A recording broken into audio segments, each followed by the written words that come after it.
Hey guys, welcome to today's video today. I'm gonna try something a little different with today's video. A little bit of background.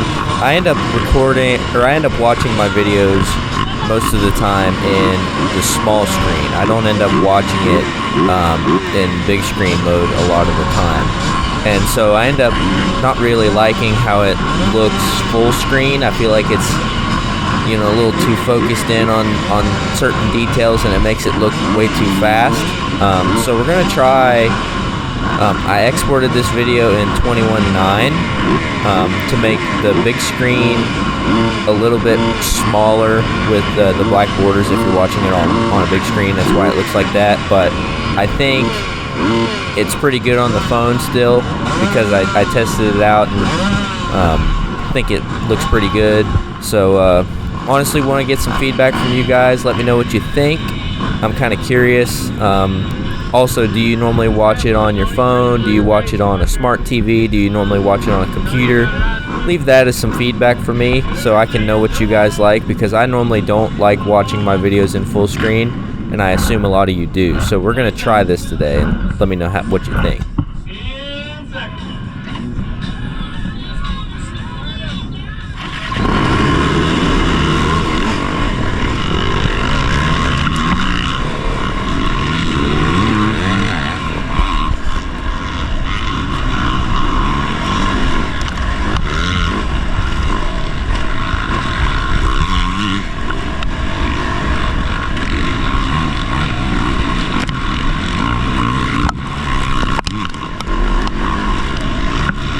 So a bit of a tough deal right up here.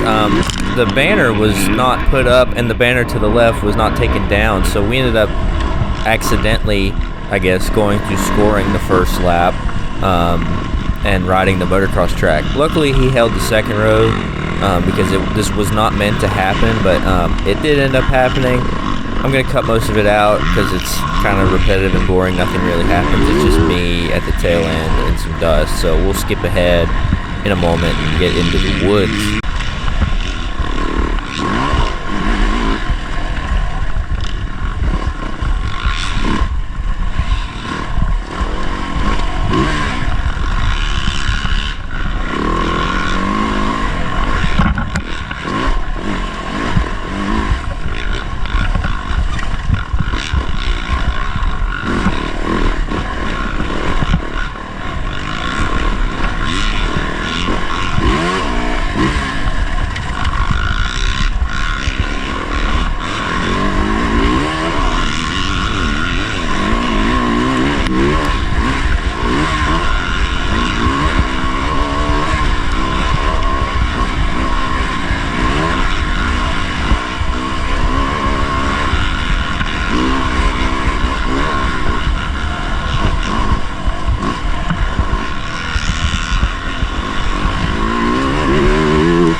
Now, full transparency, the rest of the first lap's kind of not as entertaining from here. TJ kind of gets away, and Christian's behind me. I kept the first lap in, though, mostly because the track was pretty different this year compared to previous years. We ran some new sections, routed into some things differently, and some of these new sections were kind of tricky, especially, being on the first road. Nothing was really broken in. But I also wanted to mention that I obviously got by Christian back there, but something happened on the first lap where I ended up getting pretty far behind. TJ was riding pretty good. He pulls away, so he had a pretty decent gap on me at the end of the first lap, but Christian was not able to get by me for the rest of the lap, but I came through the finish line and was 45 seconds behind on the first lap. And talking with a few guys, there were two sections in particular that were questionable on the first lap, and I'll point those out as we get to those. But I wanted to put it in, put the whole first lap in, because I just wanted to show that I didn't get past, and I'm not saying it's that he was trying to do that on purpose. It's just unfortunate when you have the track like this and not really keeping multiple ribbons up, because if you break one, you lose a lot of sense of the track, really. So you saw I looked back there, he was behind me as we're getting into this new section. If you guys don't care about watching this slower first lap picking through, I know this is a bit of a longer video. You can skip to the 20-minute mark. It's my second to last lap. Track's a little bit more broken in, passing some guys. It's a better lap overall, I think, from this point on. But I wanted to keep the full lap in just to show my lap and that I actually just didn't get past on the first lap. So, like I mentioned before, I'm not mad about anything. It's just unfortunate because I don't really know what happened to end up me being that far back, but it ended up happening. This was also unfortunate too. This Caleb Baltimore, he was one of the favorites to win today. His bike had an issue there, so he wasn't able to finish. But yeah, this is we'll just let the first lap roll out, and I'll point out the key moments.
So this was one key moment. We run the section down to the left all the time. You see I'm going there and there's no real ribbon there. It kind of broke, but there's arrows up here. So I saw the arrows and I knew, hey, I need to follow the arrows. But I did notice that as I was going through this very wide section, there's really only one or two bike tracks through here. So I was one of the few guys that went through here, I think. And I think there was a few guys. You hear me? I'm like, what are we doing? I was kind of confused, but I think a few guys went down that rock section, and it was a lot faster to go down through there, at least the first lap, compared to the technical section there. I'm not sure how many guys ended up doing that, but I think that was one little thing. I don't believe Christian got by me there because his bike is pretty loud, and I didn't hear his bike ahead of me after that.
So this is where I think things kind of went awry for the first lap. I'm coming up here, and there's this hill climb up here. Anybody that raced this race would know that there was this hill climb up here you turn right on, but there wasn't a ton of notice to turn here, and I think one ribbon had already got broke, and then there's the second. And this is unfortunate because as you can look down the trail there's no more ribbon, but these are where the arrows go. You can rewind back there and look, those arrows were not that noticeable. There was only one or two, and no real danger sign. And this is an idea that my dad has mentioned for many years now, is putting some ribbon high, a little bit higher, so that you won't break through it for these sections that you might run onto a completely different trail, and hang some streamers down so you smack through the streamers, but you don't actually break the ribbon. So in the later lap, you'll notice that there's ribbon earlier in that section, and it was a lot more noticeable. But maybe what happened is the first ribbon got broke by somebody else. I'm not sure, but nevertheless, there's no more ribbon there to catch somebody from missing that trail. And so I think that is where something might have happened. I talked to Christian after the race. I believe he said he got lost, and he wasn't quite sure where he got back on the track, but I think that had something to do with it. It's unfortunate because I caught the bad end of the deal, I feel like, but I can't really be mad or I don't know, just too frustrated about it because I'm not really sure what happened. I think I know what happened, but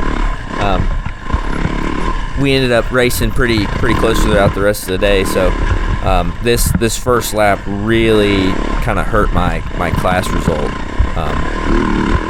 with that, and I don't really blame him. I kind of blame the the track marking there in that situation. I think, like I said, with some ribbon that's higher and like a streamer setup, it would catch your attention to make the turn, but you wouldn't break the ribbon. So I don't know. I don't promote races. I don't really, mark tracks and things like that. But that's something that's been talked about for years amongst a lot of us. So it's unfortunate, but the rest of the lap is pretty straightforward, other than a couple turns, and I was 45 seconds behind on the first lap. So that's how stuff can happen.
So a little bit more about my race now, I guess. Yeah, I'm on the 450, second, hair scramble. I don't really count the one I did in the sand because the bike's a lot different now, but back on the 450 nevertheless, and I've been enjoying it. I've been having a lot of fun with it. I am pretty happy with my ride today, but I felt like I could have been a lot better with some more comfort. The bike was a lot better than the last round, but I still am in need for just a little bit more. So, you know, the first couple laps are a little tougher on me right now with that, you know, figuring out the bike and trying to get loose again after a lap or two. And this is a little bit later in the race, so I was riding pretty good at this point, and I'm pretty happy with my result. I ended up 5th in class, and overall I had a really good last lap. That was about 25 seconds faster than this lap, where I really tried to put the hammer down, and I got within 17 seconds of 4th. But I'm really enjoying the bike, and looking forward to what we can keep doing on it.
Nchsa.